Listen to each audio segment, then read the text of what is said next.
in the epic story that I came across. This is insane. So there was this guy. His name was Moses the Black. Moses the Black, or some people called him Moses the Ethiopian. By the way, I'm going to be peeking at my notes here because I just heard about this, but I was like, people got to know about this guy. This is insane. Here's my notes just to show you how sloppy my handwriting is. So yeah, little arrows. Anyway, all right, Moses the Black. So here's the deal. He lived in the 4th century, and he was the servant of a government official in Egypt. And at one point, he was accused as a suspect of murder and theft, and so they basically fired him. They're like, you can't work for us, you're gone. So in his frustration, he turned to other means of work, and he became a leader of a gang of robbers and bandits who would roam about the Nile Valley area.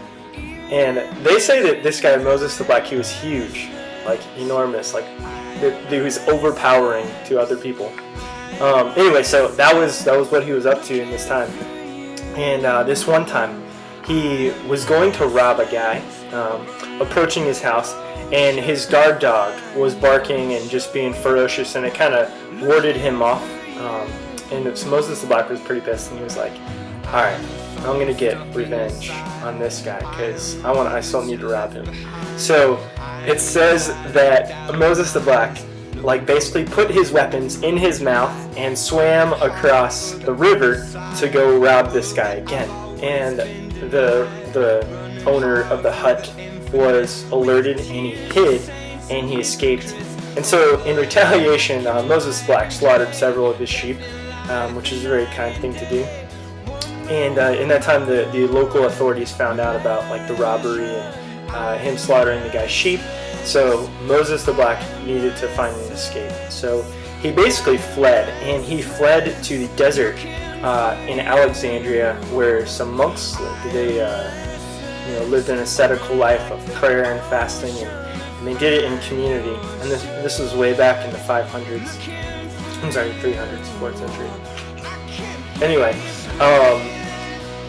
yeah, so what happened was, while he was there, their dedication to their life, their peace and their contentment that they experienced on a daily basis had such a deep influence on him. And in the midst of that, I think he probably was questioning to himself, what is it that these guys have that I don't have? Because I see them pray, I see them live such a peaceful life, and my life is just scattered and divided by sin. What is it that they have? Because whatever they have is so real that my life needs to change if that's a reality, their relationship with Jesus. And so this impacted him so deeply that he decided to turn away from his old life. He made a decision to follow Jesus Christ and to become a Christian, and he was baptized, and he joined their community and became a monk. And the tale is that he actually had a pretty difficult time, adjusting to the monastic life. They're pretty disciplined, and he had his adventures as a robber and a bandit leader. But there was something fierce about him that was dedicated to our Lord. And on one occasion, this group of robbers started to attack him in his cell in the desert.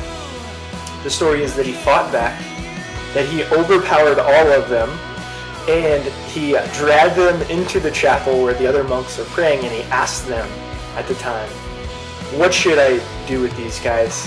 And it says, because he thought it unchristian and it wasn't kill them, but to hurt them. He thought it was unchristian to hurt them. So you see this guy, Moses the Black, probably Moses the Ethiopian, has a whole bandit of guys just being dragged into the chapel. And they basically, the monks said, alright,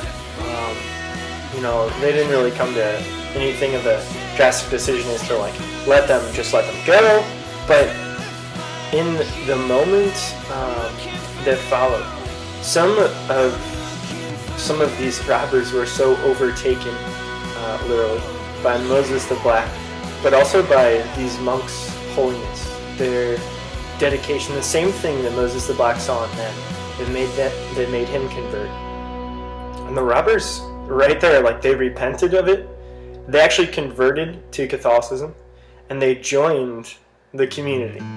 So this is crazy. Like Moses the Black, I just think this huge, ferociously beastly man.